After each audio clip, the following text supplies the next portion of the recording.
दाई दुर्गारी सागे ओ लाली चुनरी बर लाली बिंदिया बर गज गौरी रिसागे ना।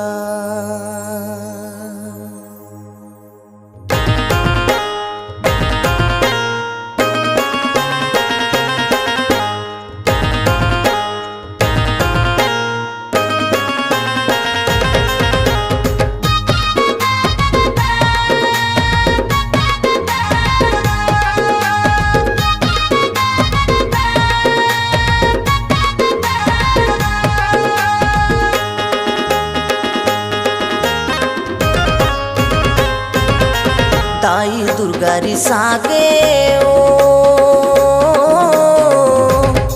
लाली चुनरी बर लाली बिंदिया बर मोर दाई रे सागे ना।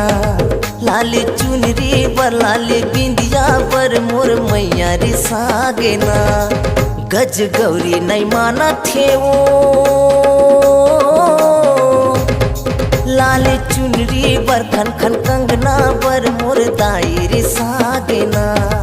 लाली चुनरी बर खन खन कंगना बर दुर्गा दाई रे सागे ना।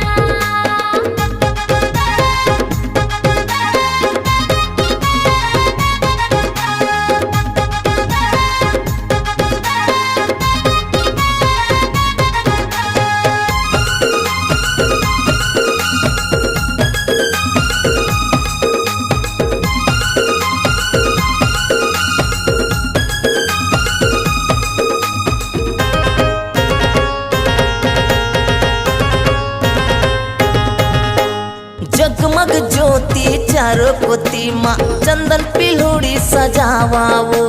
धेनु गाय के गोबर मंगा के छारा छिटका लगावाओ। छारा छिटका लगावा भवानी छारा छिटका लगावा। जगमग ज्योति चारों कोती माँ चंदन पिलूड़ी सजावाओ। धेनु गाय के गोबर मंगा के छारा छिटका लगावाओ। छारा छिटका लगावा भवानी छारा छिटका लगावा। दाई दुर्गारी सागे ओ मुंगरा गजरा बना के नथली बर मोर दाई रे सागे ना। लाली चुनरी बर टिकली फुंदरी बर मोर दाई रे सागे ना।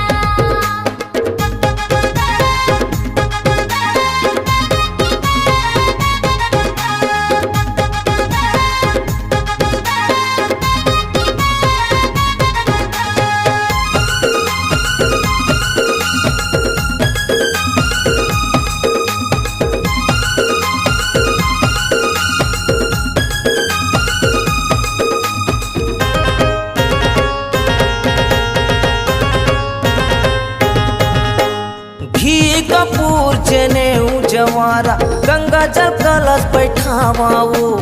आसन सजावा तुर पुष्प सुगंधित श्रद्धा के दीप जलावाओ। श्रद्धा के दीप जलावा भवानी श्रद्धा के दीप जलावा। घी कपूर जनेऊ जवारा गंगा जल कलश बैठावाओ। आसन सजावा तुर पुष्प सुगंधित श्रद्धा के दीप जलावाओ। श्रद्धा के दीप जलावा भवानी श्रद्धा के दीप जलावा। दाई दुर्गारी सागे ओ लाली चुनरी बर टिकले फुंदरी बर मोर दाई रे सागे ना।